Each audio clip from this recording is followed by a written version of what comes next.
June 25, 1876. A U.S. Army cavalry force moves swiftly through the remote Montana wilderness, preparing to ambush their target.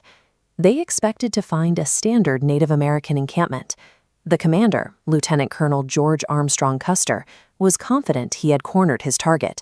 He did not know he was blindly approaching one of the largest Native fighting forces ever assembled on the Great Plains. This fatal miscalculation turned a routine military strike into the day Custer's command vanished into history. To understand how they reached this point, we have to look at the post-Civil War map of the Great Plains. This animated map outlines the vast Montana, Wyoming, and Dakota territories, with the Black Hills located right in the center. In 1868, the U.S. government signed the Treaty of Fort Laramie. As seen in this historical photograph, the agreement recognized the Black Hills region as the exclusive territory of the Lakota and their allied nations. But within a few years, gold was discovered in those hills, sparking a massive influx of prospectors pouring into the region. They ignored the treaty boundaries, placing immense pressure on Washington to secure the wealth. For the government in Washington, the land was an economic resource to be extracted. For the Lakota, as these towering rock formations suggest, the Black Hills were deeply sacred, non-negotiable ground. Washington's unyielding pursuit of the land collided directly with the profound spiritual resolve of the Lakota.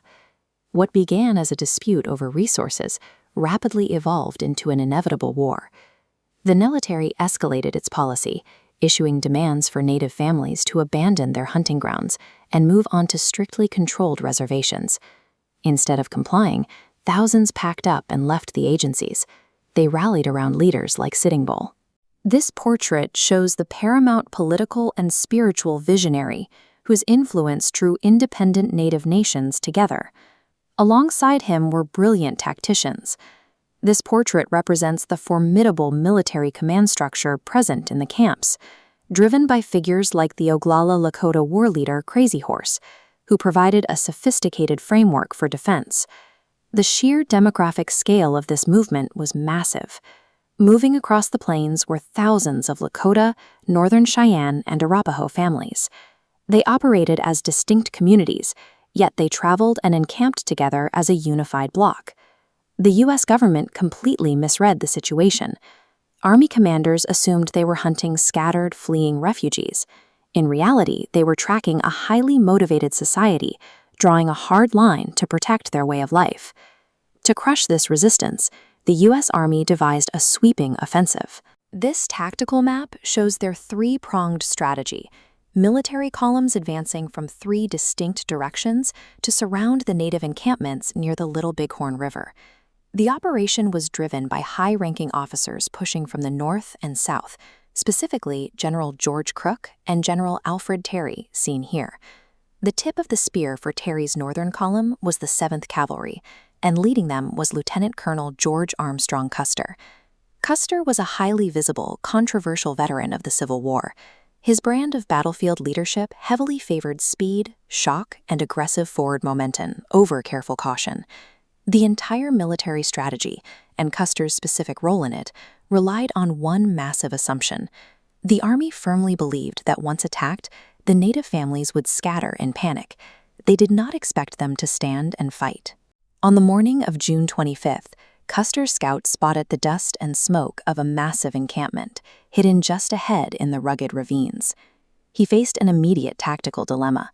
He could hold his position and wait for General Terry's slower infantry reinforcements to arrive, or he could strike immediately to prevent the camp from escaping. Custer chose to strike, splitting the 7th Cavalry into 3 battalions for a pincer movement. He sent Major Reno and Captain Benteen south and west, while taking the main force north to cut off the escape route. It was a standard military maneuver, but by dividing his regiment, Custer sealed his fate. He splintered his forces against an enemy whose true size and strength he had failed to verify. As Custer reached the crest of the bluffs overlooking the river, he finally got a clear view of the valley below. He did not find a vulnerable fleeing target. Instead, he saw a sprawling, organized community stretching for miles along the water, protected by thousands of heavily armed, prepared warriors. The geometry of his earlier decisions locked him in, He was now far too close to retreat, and his divided cavalry battalions were separated by rugged terrain, completely unable to support each other. Custer rode into the valley believing he held the element of surprise. He was about to discover that he had delivered all of his men directly into an inescapable snare. Unsuspecting encampment. But as the dust settled over the Montana wilderness, his men found themselves riding directly toward one of the largest indigenous fighting forces ever assembled on the Great Plains. In the years following the American Civil War, the federal government escalated its efforts to clear the Western territories for settlement and railroad expansion. Washington increasingly applied military and economic pressure to force the region's native populations out of their ancestral homelands and onto confined, government-controlled reservations. The tension turned into a crisis in 1874.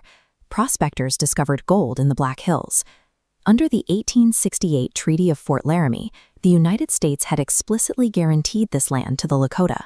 But the government ignored the treaty and allowed thousands of liners to pour into the region, violating a space that was sacred to the indigenous nations. Washington attempted to purchase the hills, but native leaders refused to sell. When diplomacy stalled, the government issued an ultimatum demanding all native bands report to reservations by early 1876. When that deadline passed, the diplomatic dispute became a military campaign. Thousands of families from the Lakota, Northern Cheyenne, and Arapaho nations chose to protect their way of life. They left the reservations and gathered together on the plains, drawing strength from influential spiritual and political leaders. Chief among them was Sitting Bull, whose vision of unity brought these distinct nations into a massive, organized alliance. The clash at the Little Bighorn River represented the culmination of decades of conflict, pitting the U.S. Army's aggressive expansion against a unified indigenous defense of their homeland. This diagram shows the United States Army's strategy to crush that resistance. 3 separate military columns, commanded by Generals Terry, Crook, and Colonel Gibbon, were ordered to converge on the Little Bighorn region from different directions, attempting to trap the native communities in a vice. Operating under General Terry, Lieutenant Colonel Custer pushed his 7th Cavalry ahead of the main column. Custer had built a national reputation during the Civil War as an aggressive cavalry commander. He believed that native communities would scatter and flee at the first sign of an army attack. Based on that assumption, Custer made a tactical decision. He divided his regiment into 3 separate battalions, led by Major Marcus Reno, Captain Frederick Benteen, and himself. By splitting his forces, he intended to cut off escape routes and surround a retreating target. Looking down into the valley, Custer's scouts observed a massive community. Thousands of families and elders living alongside several thousand warriors camped along the riverbanks. Custer's foundational premise was wrong. He had fractured his combat strength to catch a remnant, but he had actually stumbled into the largest, most entrenched indigenous gathering on the Great Plains. The trap he thought he was setting was closing around him instead. Looking at this tactical map of the river valley, the battle began at the southern edge. Major Reno's battalion charged toward the tip of the village, expecting the inhabitants to panic. Instead, his advance hit a wall of resistance and stopped completely. The native response was rapid. Operating with complete knowledge of the local terrain, war leaders like Crazy Horse and Gall mobilized their fighters. They mounted a ferocious counterattack, pouring out of the village to defend their families, with a speed the cavalry had never encountered. Outnumbered, Reno's line collapsed, triggering a chaotic retreat across the river to the steep bluffs. Miles away, Benteen received Custer's urgent plea for support, but amidst the confusion, he merged his forces with Reno's survivors. Custer's main vector was now completely cut off. The collapse of the initial strike and failed battlefield communications left Custer's forward command isolated, forcing the remaining soldiers into a struggle for survival. Custer rode north along these ridges, likely searching for an opportunity to strike the middle of the village, but the rolling, deeply rutted geography created blind spots, obscuring troop movements. This rugged topography stripped the cavalry of its typical advantages of line of sight and formation. It provided cover for hundreds of native warriors, allowing them to ascend the ravines entirely unseen. Modern archaeological surveys suggest a rapid, systematic collapse. The unit fragmented under attack from multiple directions rather than maintaining an organized stand. The volume and speed of the native counterassault were insurmountable. Waves of Lakota and Cheyenne fighters pressed inward, breaking the cavalry's defensive lines into isolated pockets. In a matter of hours, the military cohesion of the battalion evaporated. When the fighting stopped, a silence fell over the ridges, leaving only an empty landscape where the 7th Cavalry's main battalion used to be. The destruction of Custer's command was the mechanical result of an overextended force encountering a superior, brilliantly executed tactical defense. Custer and his immediate command of roughly 210 men were wiped out. Major Reno and Captain Benteen's forces managed to survive a siege on the bluffs until Army reinforcements arrived on June 27th.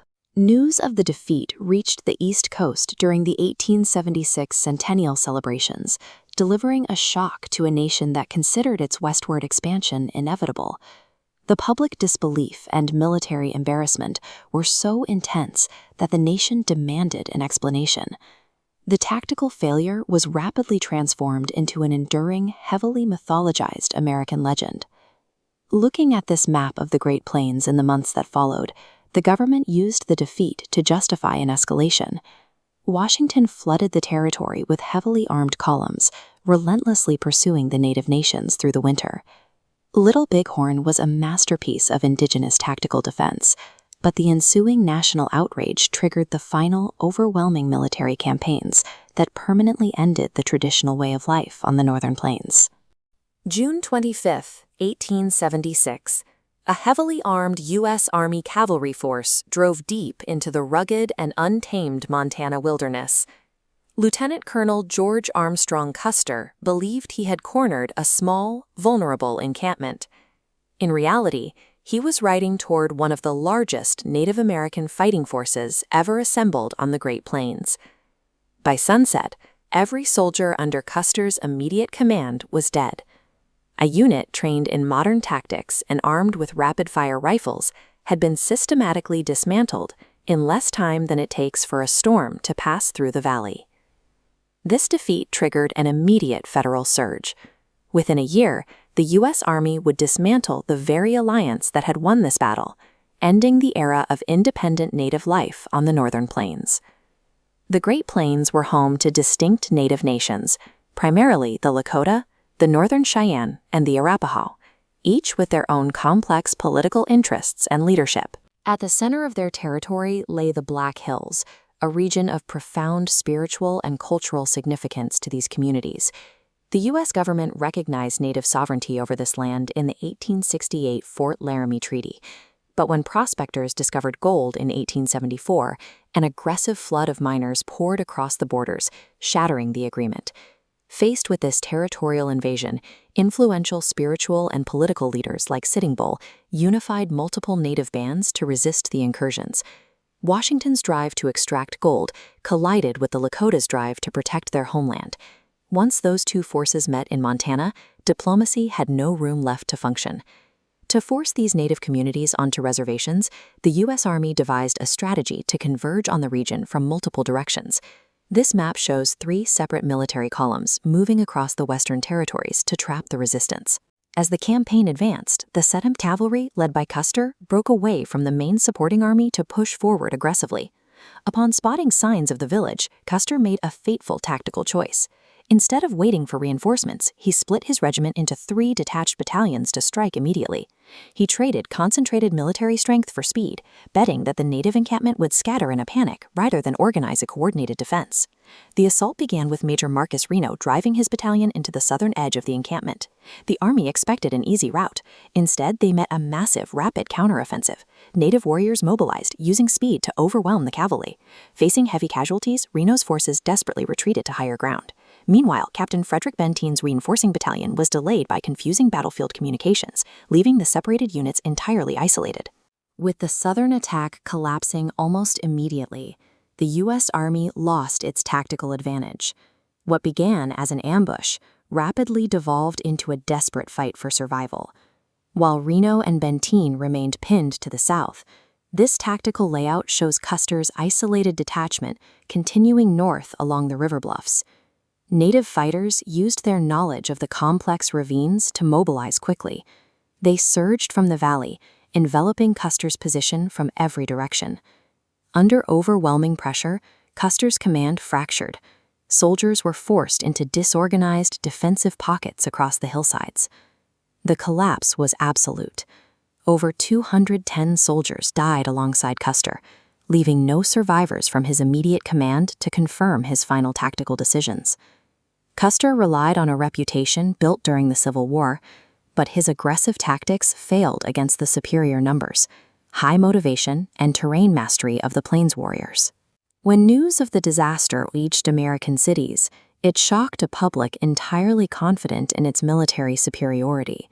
The native coalition had achieved an incredible tactical victory, yet this very success provoked a relentless military retaliation from Washington. The federal government deployed massive reinforcements. They launched punishing winter campaigns, forced remaining bands onto reservations, and ultimately seized control of the Black Hills. As hunting territories shrank and wild buffalo herds were driven to near extinction, the traditional economic foundation of the Plains lifestyle collapsed. The native coalition won their most famous battle, but the sheer scale of the resulting U.S. response ensured they would lose the broader war for the Great Plains. American media immediately rewrote the humiliating defeat. Newspapers and later films recast a severe strategic failure as a romanticized legend of a heroic last stand. For the Lakota and Cheyenne, the memory holds a different meaning. The battle stands as a powerful testament to their sovereignty, resistance, and survival against extreme odds. Today, the Little Bighorn landscape serves as a dual memorial. It honors the complex histories and the lives lost on both sides of the conflict. The underlying disputes over treaties, land rights, and native sovereignty that ignited here remain active issues in American life today. The battle on these bluffs stands as the singular peak of Northern Plains resistance, a victory so total that it provoked the very military surge that would end the free life of the Sioux and Cheyenne forever.